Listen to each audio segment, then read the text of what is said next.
topic that is needed to be discussed under human physiology is the defense against infectious disease. So it does not, this subtopic does not only, it's not only limited to the functions of the white blood cells, but the totality of how the body is defending itself from infectious diseases. So this also includes how the skin is protecting against potential bacterium or potential pathogens that can attack the body, or it's also including the mucous membranes that is actually producing certain substances that traps potential pathogens as well. Okay, so this area, okay, just like in the previous subtopics, we need to discuss the importance, okay, of the system, because basically this is an introduction to immune system, and this subtopic is present in the extended portion, which is only available. This only need to be learned by HL students. So for the defense, so once we have already discussed the importance, then we need to discuss the differences, or the how we define. And we have to discuss what a pathogen is. Okay, a pathogen, a host, okay, and of course having a disease. Okay, sometimes, I also include the difference between communicable and non-communicable, but I think it's not that important in this area. It's not required by IB. So so right after introducing what these terms mean, then we can now move on to the use of antibiotics. Antibiotics are actually, of course, we already know it's already a medicine, but antibiotics are derived from bacterium. And bacterium, in a sense that they're also capable of being a pathogen. And there are certain species of bacterium that produces this resistant gene, wherein it prevents the bacterium from being affected by an antibiotic. So, or any enzyme that can actually kill it. Okay, so we have to discuss what an antibiotic is, how an antibiotic is affecting the bacterium, and we have to make it clear, or we have to reiterate to our students that antibiotics is only applicable, or is only working for living organisms that can that actually harming the body. It's not going to work for viruses, because viruses, they are considered as non-living things, and they cannot have their own metabolism. So if we are if the body is being affected by a virus and we are using antibiotics, then it can actually attack the body cells, the healthy body cells. Okay, so we have to include the effect of antibiotics to cells as well, okay, and to bacterium as well. Okay, so we have to include how bacterium is also capable of reproducing, and how the antibiotic is able to stop or prevent a specific stage or a specific step in the production or in the division of this bacterium.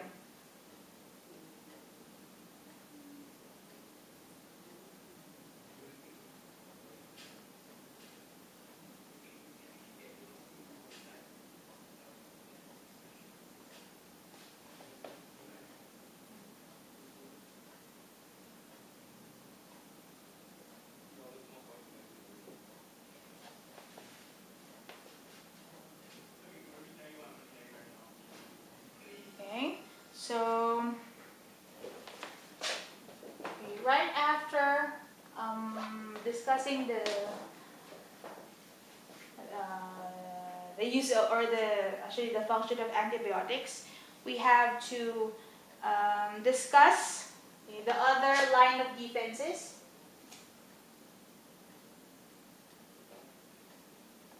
Okay, in that sense, we have to include how the skin is able to become, a line of defense wherein, okay, since the skin is impermeable, it's made up of thick layers of keratinized epithelial cells, then in that sense it makes the epithelial cells dead, therefore it cannot be impregnated by any pathogen.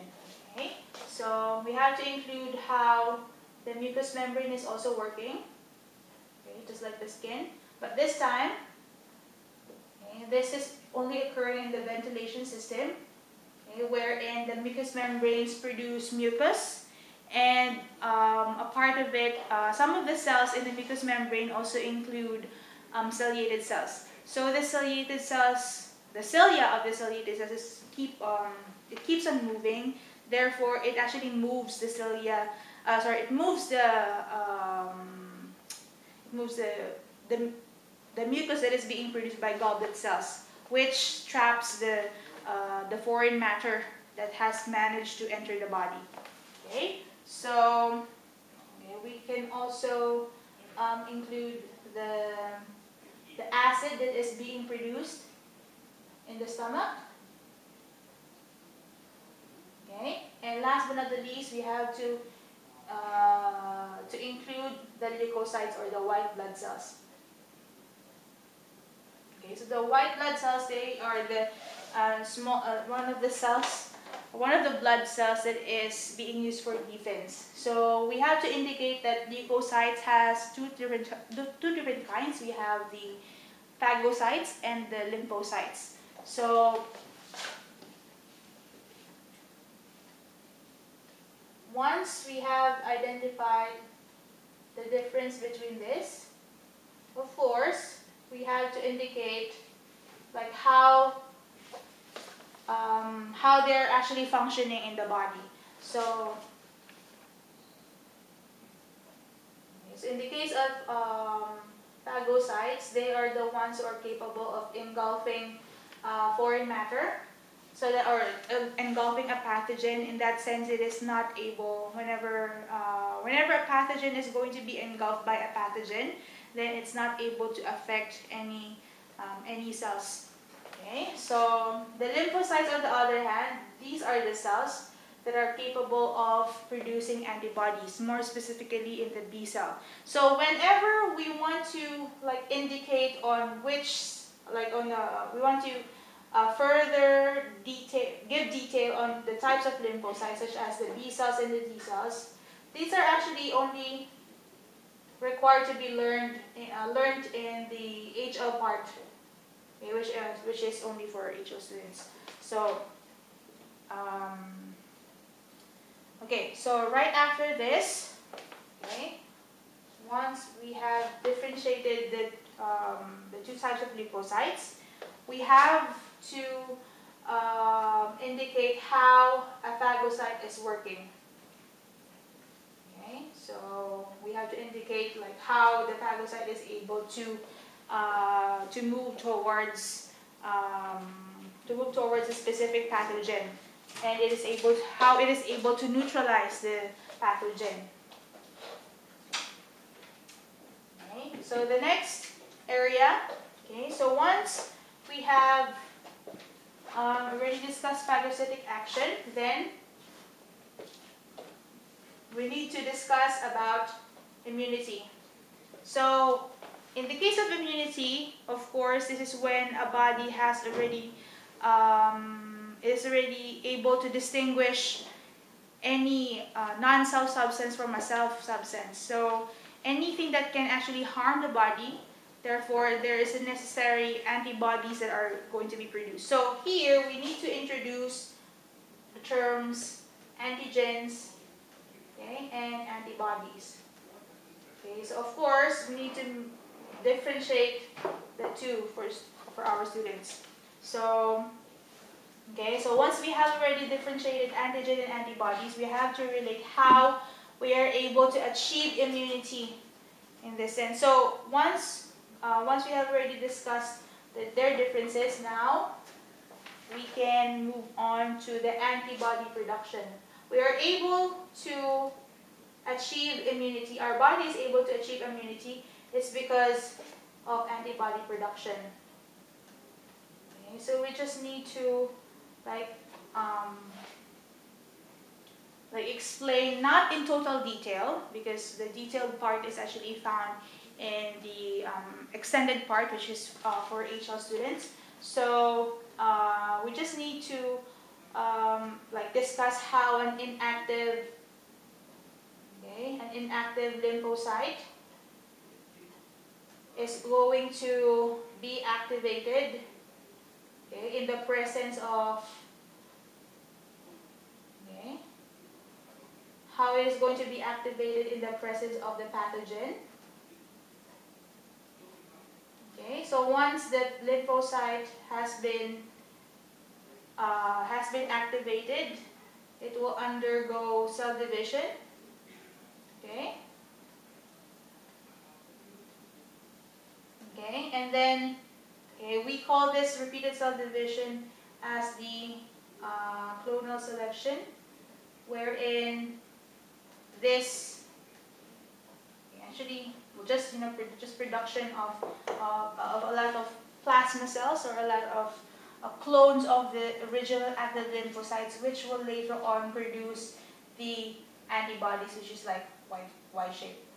So yeah, so we have to indicate that each and every pathogen has a specific antibody against it. So in the event that the pathogen is going to be introduced, is going to attack or invade the body, then the next time that it will happen, then the body knows how to react against that pathogen. Okay, that's why we have antibody. In that sense, we achieve immunity. Okay, so the next area that we need to discuss is about HIV. Okay, HIV is one of the most common social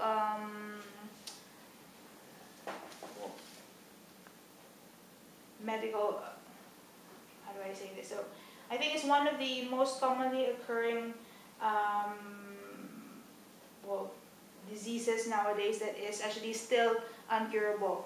So there are, we can tell to our students that there are speculations that, or there are medicines that are meant to slow down the viruses, but they are not really prevented on how they're able to mutate. So yeah, so maybe a bit of the background of the HIV would do, okay, and how we need to actually discuss the effects of HIV on the immune system, how the virus itself is able to decrease the number of lymphocytes that is able to produce healthy antibodies. Okay.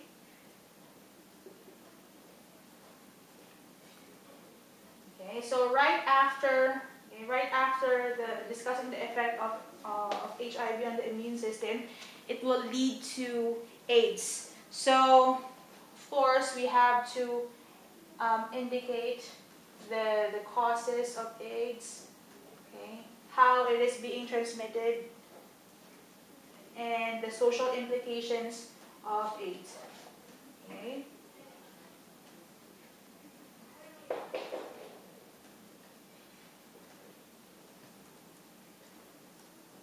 Okay, so actually, this last two parts on the defense against infectious disease about HIV and AIDS is more of like a social awareness part, wherein we are educating our students since they're already adults. So it is actually like a social awareness